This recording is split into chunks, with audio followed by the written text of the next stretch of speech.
كتاب القرآن الكريم هو كلام الله، وإن أحد من المشركين استجارك فأجره حتى يسمع كلام الله. إلهي حليها يدوم مغنقلية كويدستو أما مرتنما قفا مسلم أهان مغنقلي إلى وكما أغلق كتاب هذا الإلهي مركا القرآن كان أن أغان أنه يهي هذا الإلهي إنه حمدان يهي إن لما لوينيو وينينت كتاب إلهي لوينيو يحو ووينينت إلهي أنت كتابك إلهي احترام يسو ومبو احترامك الرب قادوا كحرين يهي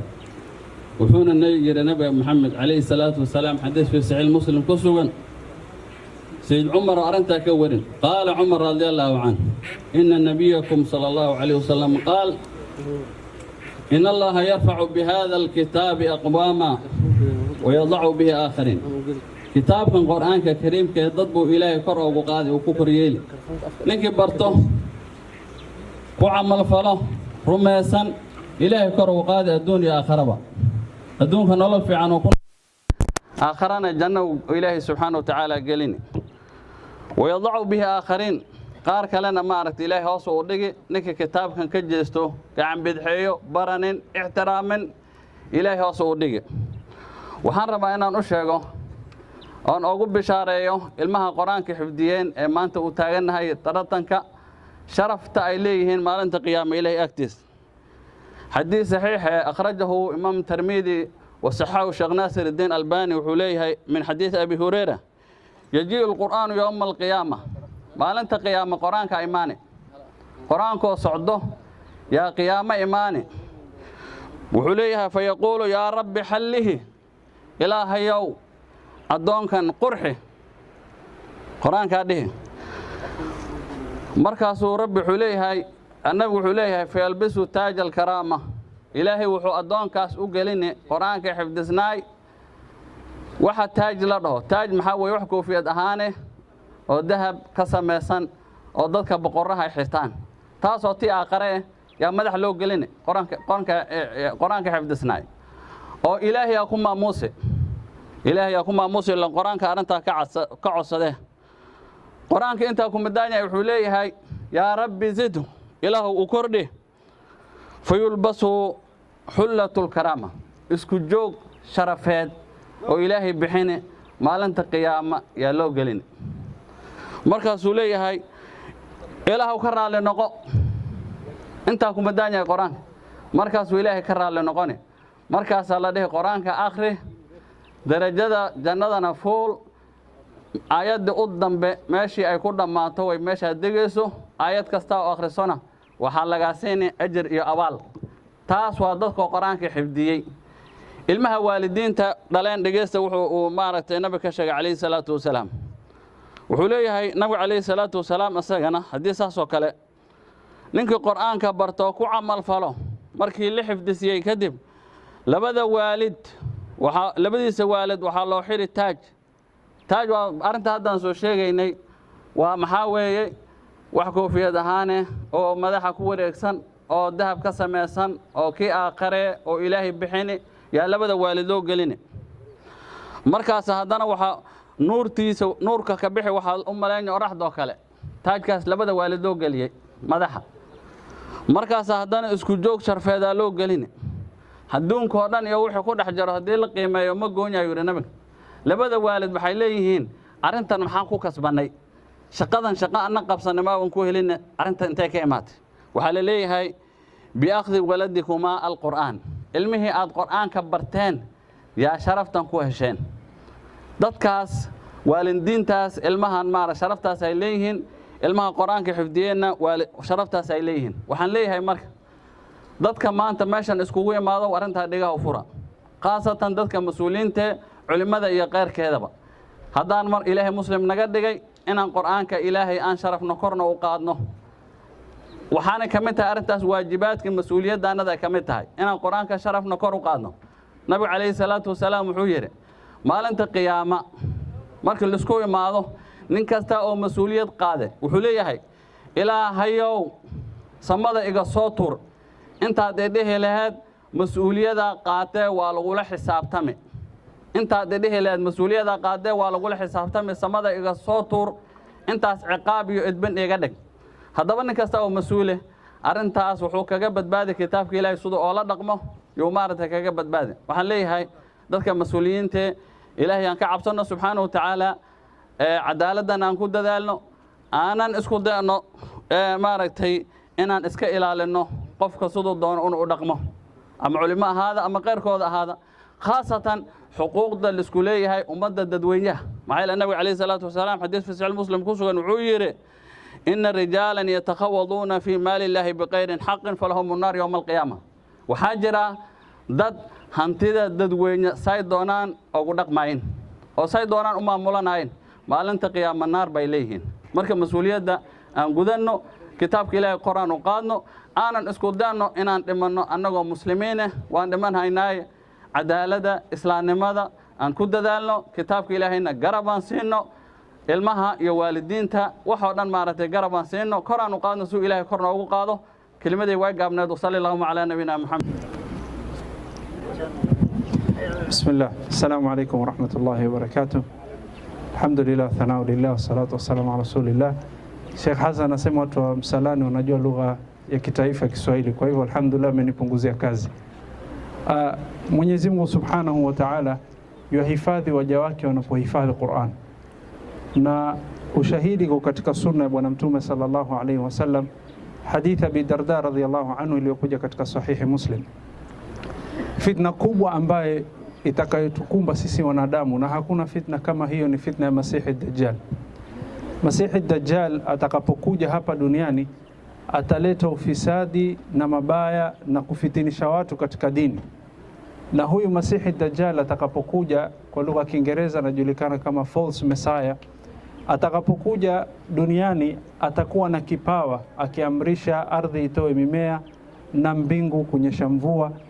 Hali kama hiyo wengine watafitinika, watafikiria kwamba yeye ni Allah Subhanahu wa Ta'ala, waliyadhu billah.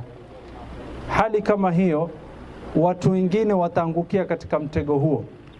lakini kuna watu ambao Allah Subhanahu wa Ta'ala atawahifadhi, na kama ilivyokuja katika hadithi ya Abi Darda radhiyallahu anhu fi sahihi Muslim, qala Rasulullah sallallahu alayhi wasallam, man hafidha 10 ayat min surati al-Kahf au awwal 10 ayat min surati al-Kahf usiba min ad-Dajjal, yule ambaye atakayehifadhi aya 10 ya kwanza katika suratul Kahf, alhamdulillahi alladhi anzala ala abdihi alkitaba wa lam yaj'al lahu iwaja, mwenye kuhifadhi sura hii, si sura yote, aya 10 za kwanza, Mwenyezi Mungu atamwepusha na fitna ya Masihi Dajjal. Sasa ikiwa fitna kubwa unahifadhiwa kwa kupitia hizi aya 10, je, mwenye kuhifadhi Qur'ani atahifadhiwa na fitna, kutokana na fitna ngapi? Kwa hivyo nawapongeza watu wa Msalani na watu wa Garissa kwa jumla kwa kuhifadhisha watoto wao Qur'ani. Izza yetu na sharafi yetu kama sisi Waislamu ni kushikamana na Qur'ani, na kufaulu kwetu duniani na akhera ni kushikamana na Qur'ani. Nawapongeza na nimefurahia kijana ameanza kusoma vizuri. Nasema kama hivi ndo tulivyoanza, sijui wale wenye kushindana watakuwa namna gani. Naomba Allah Subhanahu wa Ta'ala awahifadhi na wazidi kuwajalia muwe katika ahlullahi wa khassatu. Ahsantum wa jazakumullahu khair. Wassalamu ala rasulillah wa ala alihi wa sahbihi wa sallama man walah. Amma ba'd, فنحمد الله تبارك وتعالى إله مهد له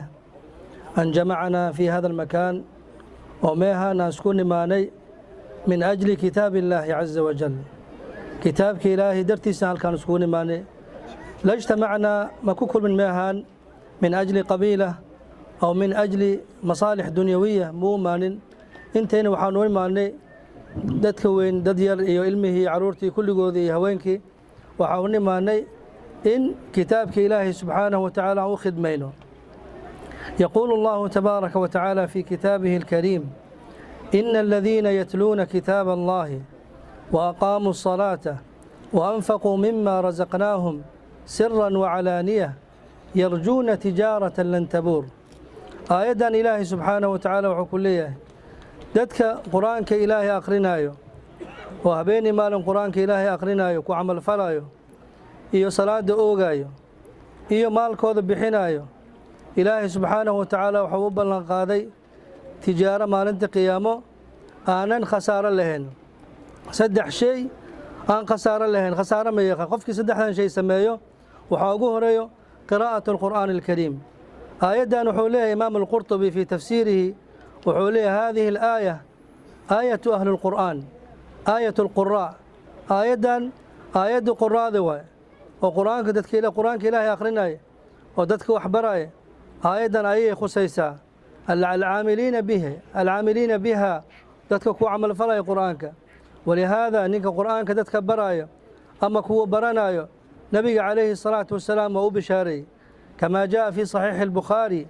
من حديث عثمان بن عفان رضي الله عنه قال قال رسول الله صلى الله عليه وسلم خيركم من تعلم القرآن وعلمه. waxaa idinku khayr badan dadka qur'aanka wax baraya iyo kuwa baranayo. dadka baraya macallimiinta waaye qur'aanka ilaahay caruurta muslimiinta baraya هؤلاء هم المعلمون معلمينta waaye. macallin qofka macallin ma naqan karo ilaa inuu qur'aanka soo barto. ida macallinka wuxuu kulansaday khayrukum man tacallama alqur'aana qur'aankii waa soo bartay wacallamahu dadkiina waa baray. caruurtii ardayda oo qur'aanka baranayo waxaan ugu bishaaraynaynaa ilmaheenna in nabiga calayhi الصلاة والسلام ku tilmaamay kuwa khayr badan inay yihiin. marka waxaa loo baahan yahay qur'aanka in lagu dadaalo. qof ma jiro oo waqtigiisa ama maalkiisa ama cumrigiisa oo qur'aanka sii ilaa ilaahay subxaanahu wa tacaala waa barakeynaya maalkiisa iyo cumrigiisa iyo noloshiisa iyo ilmihiisa iyo ehelkiisa. limaada lianna allaha yaquulu tabaaraka wa tacaala wuxuu leeyahay kitaabun anzalnaahu ilayka mubaarakun kitaab barakeysan waay. haddaa waqtigaaga siisid ilaah waa barakeynaa, maalkaaga waa la barakeynaa, cumrigaaga waa la barakeynaa, caruurtaada waa la barakeynaa, ehelkaaga gurigaaga. laakiin haddaan qur'aanka ka jeesano aan qur'aankaan waqti sii weyno aan qur'aankaan dayacno ilaahay subxaanahu wa tacaala noloshayna wuxuu ka dhigaya cariiri. waman acrada can dikrii fa ina lahu maciishatan danka. qofkii dikrigay ka jeesta qur'aanka wuxuu leeyahay wuxuu sugan yahay maciisho cariiri badan, nolol cariiri badan. waa u jeedaan dadkaan qur'aanka akhrinaynin. ma qur'aanka marka waqtigaaga sii ha yaraado ha badnaado kullamaa waqtigaaga siisid qur'aanka kullamaa ilaahay subxaanahu wa tacaala oo maalkaaga iyo cumrigaaga barakeynayo. walihaada axadu salaf waxaa la dhihi jiray abuu mansuur alkhayaad 70 sano ayuu qur'aanka dadka bari jiray. markuu dhintay ayaa riyo lagu arkay. qisadan waxaa sheegay imaam الdahabi fii siyar aclaam الnubala. markaasaa waxaa la yidhi maada facala allahu bik. qur'aankay dadka bari jirtay ilaahay qur'aankii muxuu kuu taray, ilaahay muxuu kugu sameeyey? wuxuu yidhi ilaahay dembigayga waa dhaafay, jannowna ii geliyey. qaale maxaa ku gashaalay jannadii? qaale wuxuu yidhi ilmihii qur'aankaan bari jiray suurat alfaatixa.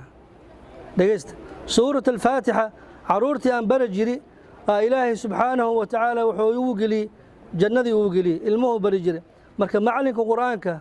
ha iska weynaysiinin in caruurta bartid faatixat alqur'aan ku dadaala.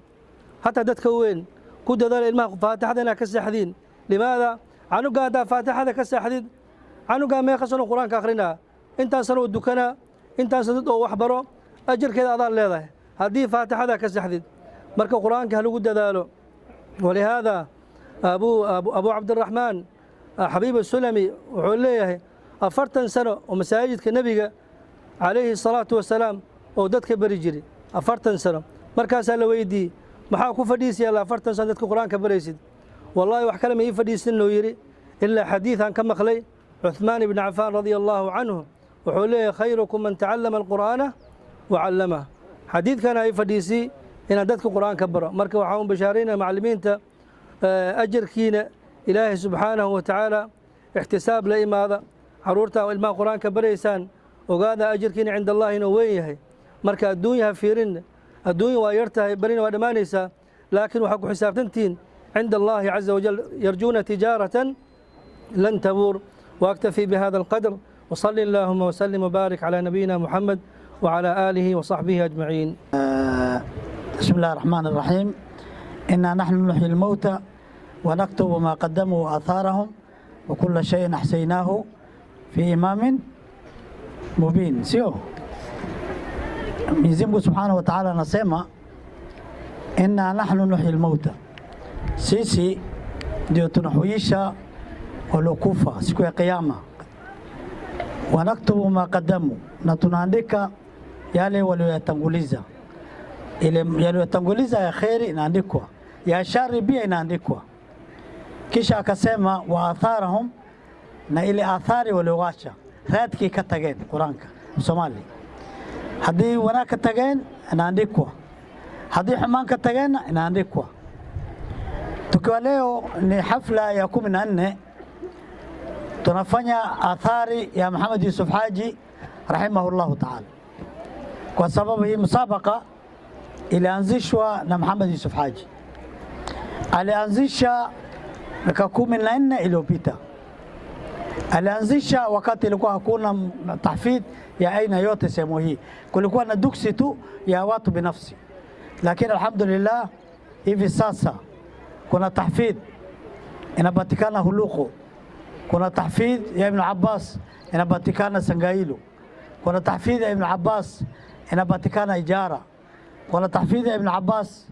ambayo ni kubwa inapatikana Bamasalani, kuna walimu watatu. Kuna tahfidh ya Ibn Abbas iko Hara, iko Kotile, iko Balatiro, yote imefika takriban. Huluku nimeanza takriban walimu 10 ama 9 ambao walikuwa wanasimamiwa na walikuwa wanalipwa mishahara yao Muhammad Yusuf Haji rahimahullah pamoja na watoto wake. Muhammad Yusuf Haji ameendesha hizi harakati katika uhai wake, na kuwa anafahamu thamani ya Qur'an, anafahamu umuhimu ya Qur'an. Hivi sahihi ameanzisha wakfu ambayo inaitwa Muhammad Yusuf Haji Trust Fund, ambayo lengo lake ni kuendeleza Qur'an. Inshallah tumuita ndugu yetu Nuruddin baadaye atatueleza wananuia kufanyia nini hususan masala ya Qur'an. Lakini sisi tunataka kueleza ndugu yetu Nuruddin pamoja na seneta mtarajiwa, iko haja kubwa, haja ni kubwa ya kusaidiwa walimu na kulipwa mishahara. Haja ni kubwa, na bal sio walimu 10, kuna toka jana tunapata ombi kutoka sehemu mbalimbali. Tutarajia insha Allah mwakani, ikiwa Mwenyezi Mungu atatupa uhai, mwe mmeongeza kutoka walimu 10 mpaka tuongeze 10 nyingine, tufanye walimu 20. Tuseme tuko na tahfidh 20. Wanaktubu ma qaddamu wa atharahum. Leo hii thawabu ambayo inafanyika leo hapa na itakayofanyika Muhammad Yusuf Haji inshallah taala ni katika mema yake, kwa sababu yeye ni mwanzilishi man sanna fil islam sunnatan hasana falahu ajruha wa ajru man amila biha ila yawm alqiyama. Yeye mwenyewe alikuwa anasimamia Muhammad Yusuf Haji ile hafla kama hiyo, yeye ndiye alikuwa guest of honor, yeye ndiye alikuwa anasimamia kwa chakula, yeye ndiye alikuwa anasimamia tikiti, yeye ndiye alikuwa anasimamia kila kitu. Kwa hivyo tatarajia ndugu yetu Nuruddin pamoja na seneta mtarajiwa ya kuwa inshallah mtafata menendo huo, tuendeleze hii Qur'an, tumpe nguvu Qur'an na ili tufike kila sehemu inshallah taala. Na khatimisha kelima ya mashekh kwa Dr. Ismail aje aseme machache. Dr. bi ajma'in wixii wacdi oo noola sheegi lahaa mashaayikhtii iga horeeyay khayr Allah si way sheegeen. waxaan ku kordhinaa Qur'aanka rasuulka sallallahu alayhi wa sallam saxaabada waxay ku wasfiyeen oo dhaheen kaana khuluquhu alqur'aan, akhlaaqtiisa waxay ahayd qur'aanka ilaahay wixii ku soo arooray. marka waxa loo baahan yahay waxa weeyaan ka tafsiirkiisana barto uuna ku camal falo, taa iyada ka keeni inuu asaga akhlaaqtiisi ay qur'aan noqoto. marka taa inaan ku dadaalno. midda labaad, rasuulka sallallahu alayhi wa sallam wuxuu yiraahday qur'aanka qofka xifdiyo waxa ugu degdeg badan oo la hilmaamo inuu yahay uu sheegay. taa ayadana waxa weeyaan inuu qofka uu ku dadaalo had iyo jeer inuu akhriyo. rasuulka sallallahu alayhi wa sallam saxaabadiisi iyo taabiciintii ka dambeysay waxa qur'aanka xifdisnaay oo dhan magaca gooni ay lahaayeen, meel goonina way fariisan jireen, waqti goonina qur'aanka way akhrin jireen. annaga waxaan ka soo gaarnay odayaalkeennii iyo macallimiinteennii hore inay ay subax wax la dhaho uu jire yacni in wiigii hal mar uu qofka dhammaynayo qur'aanku kaamil yeelayo bal waxay yeeli jireen maalinta jumcada ee casirkii ka dambe ayay dhammayni jireen maxaa yeelay waa saacatul ijaaba yacni wuxuu bilaabi sabti ilaa jumcada casirkii markii la gaaro masaajidkuu geli qur'aankii u dhammayni uu ducaysani wax la heli karo maaha qur'aanka marka qofkii uu xifdisnaan karaa qur'aanka culammada waxay sheegeen ruuxa hadduu rabo inuu xifdiyo ama uu xifdisnaado inuu habeenkii ku tukado habeenkii qur'aanka haddaad ku tukato ma hilmaamaysid marka taa iyadana qofka qur'aanka xifdiyey wax sahle ma aha inaad taasna ku dartaa lagaaga baahan yahay sidaad qur'aanka u xifdisnaadnaato midda labaad khayr alla ha siiyo jannana alla ha iskugu kaangeeyo annakoo dhanba walaalkeen iyo waalidkeennii maxamed yuusuf xaaji ahaa uu ku dadaali jiray arrintan tan kelina ma aha madarasooyinkaoo dhan iyo masaajiduu dhise waan garanaynaanu malaynaa jallish asaga masjid ku dhise korrisa asaga masjid ku dhise inta masalaani uu ku leeyahay meelo kale uu ku leeyahay oo fara badanna way jiraan oon la ogeyn wiilashiisa oo nuuruddiin u weyn yahay oo cabduulna ku xigo khayr alla ha siiyo ayakana tii oo kalea looga baahan yahay ayadana ay ku dadaalaan waxaa lagu yaqaana cadaalad wax la yidhaahdo tii ayadana inay ku dadaalaan waxqabad